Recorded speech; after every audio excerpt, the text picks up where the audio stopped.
The second question was about the wealth before I became governor. Before I became governor, my wealth was about close to, let's say, over 200 million. By that time, I had already invested, and the investments have been able to grow.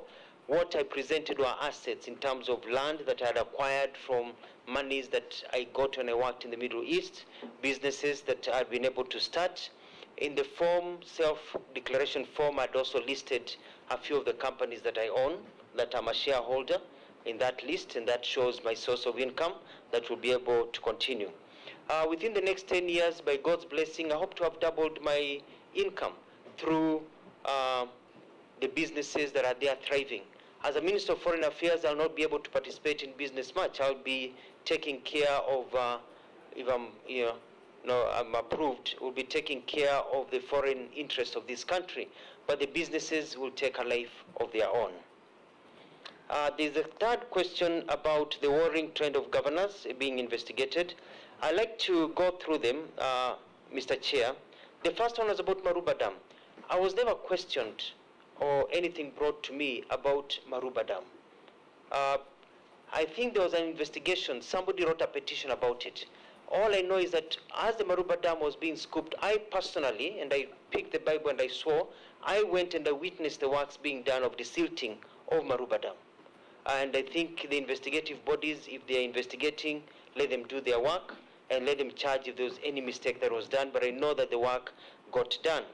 Number two was about Danida. The 50 million being talked about Danida was money that was not properly accounted for, that was moved by some officers in my then government to other uses that were meant to go to health centers and health facilities. These monies were returned. There was a proper audit that was done, and this was corrected. And I even visited the Danida offices, and we had an agreement, and people who were to be surcharged were surcharged, and that was taken care of. On the issue of the 16 vehicles, and I'd like to speak about this, Mr. Chairman, been called a mega scandal. When I became governor, we were given 140 million shillings. And the 140 million shillings were to buy luxury vehicles for governors and the executive. I asked myself, we come from a country of low economics and come from a country where there was only 4 ambulances at the time in Machakos and 2 on top of stones. Would I buy luxury cars for myself when people are dying, or would I buy ambulances? So I opted to buy second-hand vehicles. Majority of Kenyans, the hustlers, they buy second-hand vehicles. So I bought 16 second-hand vehicles at a price of 35 million shillings.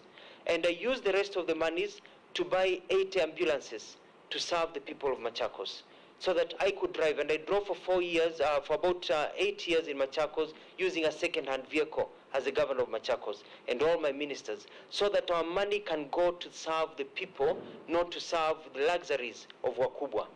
Mr. Chairman, as a result of those ambulances that we bought in Machakos, we've had over 864,000 beneficiaries. We have over 241,000 pregnant mothers have been ferried by those ambulances in Machakos. We have the fastest response time in Africa, second to South Africa. That is Machakos County ambulances. We have 51,122 children were born in those ambulances. In the olden days, children were born in Ukambani called Mwanzia and Nzelani because they were born by the side of a road. Nowadays, those names are non-existent during my tenure because people are not born by the side of a road. So we were able to remove that shame. So the mega scandal that was there was that people were dying, mothers were dying because there were no ambulances, because of people wanting to have Ukubwa, and the rest went down.